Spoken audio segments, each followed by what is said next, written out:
University অনেকগুলো university আছে, শুধু ওকায়ামা সায়েন্স অফ টেকনোলজি না, আমাদের আরো অন্যান্য ক্যাম্পাসও আছে, আপনারা দেখেছেন।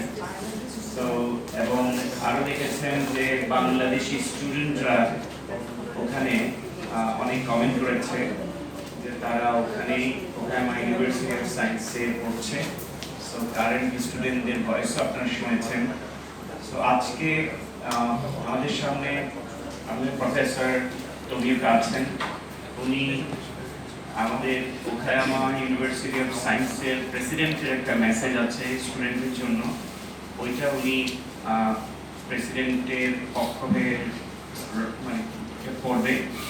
তার আগে আমি ব্যক্তিগতভাবে বলতে চাই জাপান কেন জাপান স্টাডি করবেন এন্ড কেন ওকায়ামা ইউনিভার্সিটি অফ সায়েন্সে পড়বেন। Why Japan, why computer science education, and why Okayama University of Science. These three why.